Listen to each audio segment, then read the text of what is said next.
Jed Duffy might be considered to be the unluckiest man in Manchester music. That's according to his book. I don't think he's that unlucky myself. I've known him for a while. He could have managed New Order. He could have been the bass player in the Cult. Could have seen his band Stockholm Monsters take the mantle of a Happy Mondays and become the breakout band on the coolest record label in the world, Factory. But of course it didn't happen. But Jed has a book out called Factory Fairy Tales, and it's an amazing book. It's a autobiography, very cathartic for him, very cathartic for those who know him and know of his wit, his photographic memory for the gigs and the dates, his experience with a lot of great musicians, some I've even had on this program and others. Jed Duffy, welcome to Ground Zero. Thank you, Clyde. Thanks for having me. Oh, you can calm down now. It's okay. I know you're a little nervous, but you're fine. You're very good. I just wanted to say thank you so much. I know you've come from England. You're here to visit Liam, but I've always wanted to do this. I've always wanted to have an interview with you because you and I sit and we talk about music all day. We do, and it's just like always refreshing to hear what you have to say about music. And in fact, I was going off the last hour about this censorship situation. And I'm thinking, back in the days of the post-punk era and the fact that you grew up in the punk era as well, you're the punks and the post-punks, You guys didn't think about self-censorship, did you? No, not at all. I mean, it's if you think back to the Sex Pistols album, would the song Bodies be allowed nowadays? No. No. And back in those days, if you didn't like it, you skipped the track. Simple as that. You played the album, you skipped the track. Well, but see, again, it talks about that idea of being in the right place at the right time. I mean, you were in the right place at the right time for all these bands. I mean, I would like to know, what was your first thoughts when the Sex Pistols took over England? I'd never seen anything like it. It was the first band that went on top. Well, they didn't go on top of the pops; they weren't allowed. But it was the first band you saw that didn't have long hair, flares, play 10-minute guitar solos or 10-minute keyboard solos. They just got up on stage, played short, sharp rock and roll songs in your face. Didn't care what you thought about them. If you didn't like them, they'd start fighting you. They weren't asked. They were brilliant. But they were also kept from getting number one because of God Save the Queen, weren't they? Could you imagine the embarrassment of the English government of the week of her silver jubilee? But see, again, it was back to that idea of censorship, right? Yes. The monarchy censored the song, and you see what it did to the Sex Pistols. It made them even more popular. Yes, it did. I mean, they banned Anarchy in the UK when it came out because of the lyrics. They banned it. They banned it. But the Sex Pistols went through 3 different record companies, and the first 2 bottled it each time, but gave them a big advance and gave them an exit fee until Richard Branson came along with Virgin, and he had the guts to say, I don't care.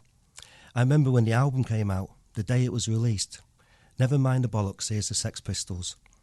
And a record shop owner of Virgin Records in Nottingham got arrested by the police. Really? Because he said it was obscene. And Richard Branson went to court within 24 hours with a copy of the Oxford Dictionary, and the word bollocks was in the Oxford Dictionary. Seriously. End of story. The cover was back again. That's all it took. That's all it took. My gosh. See, I don't know. I just don't understand. I guess we're going through that phase again. But, I was talking with you earlier about how this renaissance of post-punk music is overdue, and I'll tell you why. Because of Kate Bush. Yes. I mean, describe for me, you were telling me about Kate Bush and how she got her start, but now Stranger Things, playing her song, they said it's the longest record that took forever to get to the top of the charts. Yes. Yeah, it is. It must be 20-odd years. 20 years that it finally made number one. Yeah. It's Kate Bush was a weird one because she wasn't a punk, but she looked and sounded so different than anybody else. She was sort of like just rolled into that. She was an opera singer, right? Well, she was an opera singer. I mean, EMI signed her at 16, and she didn't make her first record until she was 20. And all they did was they paid for her to do ballet lessons and to take music lessons. And then she brought out her first single when she was 20, and it was Wuthering Heights, and it was a story of Heathcliff, the old Bronte. Is it Emily Bronte? Her book. Mm-hmm. And it went to number 1. And then Kate Bush did a tour the year after, and she never toured again.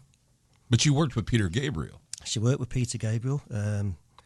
She sang backing vocals on. Well, she did a duet with him. Don't Give Up. Yeah. Yeah, it's. But she was a strange one, as I say, because she would be caught out in the press about town. She'd be out with the Sex Pistols. She went out with Hugh Cornwell, out the Stranglers for a bit. Mm-hmm. So she was always with the bad boys of rock. Well, and you bring that up because I remember telling you I saw a documentary on the Sex Pistols that's recently out, the one that Johnny Lydon says is horrible, but it's a really good documentary. And they were focusing on Chrissie Hynde, yes, and how she had a relationship with the Sex Pistols, and she was going out with Johnny Rotten. Well, but, no, she was going out with Steve Jones. Okay, she was going out with Steve Jones. Okay. What was going to happen was, when she first came to England, because obviously she's from, is it Ohio? Mm-hmm. She outstayed her visa. Mm. So she was going to get married to Johnny Rotten, just as the marriage of convenience. And the day of the wedding in the registry office, he bottled it. He couldn't do it. So in the end, Sid Vicious said he'd marry her, but then she said no to that. Mm-hmm. And somewhere along the way, she ended up marrying somebody and staying in the UK. But Steve Jones went out with her a few times. See, I had no idea. Yeah, it's in his book. There's always those connections that you don't make, and we need people like you to talk about them. We need people to do stories about them. These stories need to continue, and that's why your new book that you have out, this Factory Fairy Tales. It's important that the stories keep telling because, as I had said before, the demographic that this appeals to is dying out. My demographic, your demographic, it's dying out, and that's one of the reasons why. Like you look back at what Kate Bush did with Stranger Things and how her song was there, it's struggling to come back, and I don't know what's keeping it back. But if people go back and they listen to that moment in time, just before grunge, where punk had matured and realized that it couldn't be angry anymore, there was nothing to be angry over, but they could create great music and little catchy tunes and great beats, and that's the era that you were a part of. Yeah.